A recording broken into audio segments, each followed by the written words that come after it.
that brought us to Lincoln. And as soon as Lincoln gets elected, the South secedes. Yeah, every state starts to say we're not America anymore. Like immediately before he takes office. It's also crazy checking in on the headlines and you're like, nah, they said you're a chair basically. And you're like, fuck.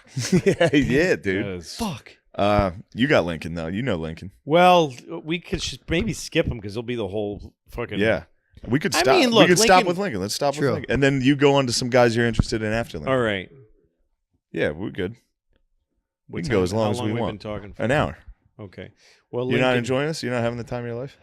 I'm having a great time. I knew you would. This is I'm nice, not right? having a great time. You're not having a great time. No, I'm not. I hate this. Decent time. Really? No, I'm having a good time. How much fun? You decide which one.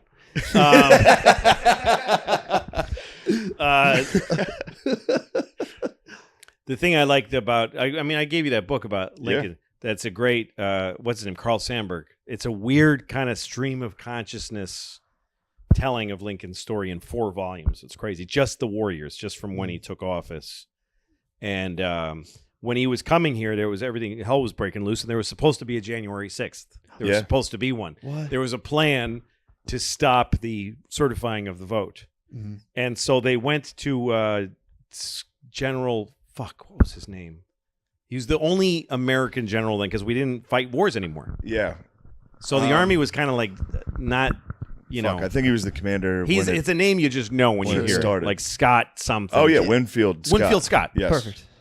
So they went to Winfield Scott, the guys running the government, and then they said, we think there's going to be this thing where they're going to try to stop the so he said if anyone, made a declaration, publicly, he said, if anyone tries to stop the counting of the votes and the democratic process from happening, either by force or by infiltration, I will stuff them into my cannon and fertilize my lawn with them. That's what he said. Lincoln said that? That's what he said. What?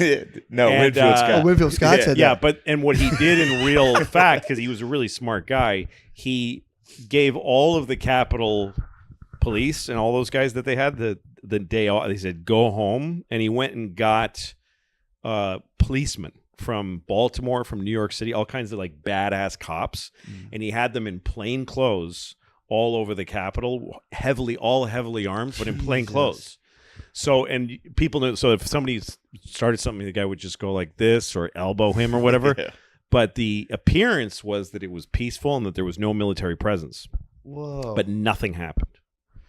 That's what it took to get Lincoln. Everybody, up to the minute that happened, everyone was like, I don't know if he's ever going to take office. People believed he would never be president. Dude, he wasn't even on the ballot in the southern states. Not even on the ballot. Yeah. What? He didn't win one southern state. A lot of people, big people who Yeah. would be like whoever now, wrote long things saying, don't take office. Your presidency, your victory is hollow. It's not real. Not even just people from the South, but people from the North. Everyone was afraid that Lincoln was going to just immediately free the slaves and start war with the South. And his first inauguration, he says, first thing out of his mouth is, I have no intention of freeing the Southern slaves or changing their slave laws. And yes, we will chase down and bring you back your slaves when they come up here within reason. He puts like a tiny thing of like, we're not going to like make it our obsession, but we will do it. Like, it's the first thing out of his mouth. That's what bothers me about people that are critics of him hang on to that. And they're like, Lincoln didn't want to do it. It's like, dude, the whole time that's what he wanted. Of course he did. That's what, again, it goes all the way back to the framers. They all wanted this to be a better country than it was.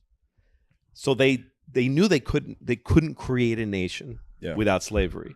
So they said, let's create a nation where people can change peacefully. They can change not only leadership, but the laws. That create a situation where people figure it out for themselves and move forward and change, instead of like a constitution could have been a very permanent thing. It could have been a very solid, permanent thing, but they actually made it elastic on purpose. And that's, Lincoln was like, we'll do it, guys. Yeah. We'll do it. We need some fucking time. And boy, what it cost is crazy. And a lot of people who didn't want slavery were really angry at Lincoln for how hard he pushed that war, and that he didn't just settle it. Just let the South do whatever they want. We have our free blacks here. Let them take their chances down there. you're killing millions or however many fucking I don't know how many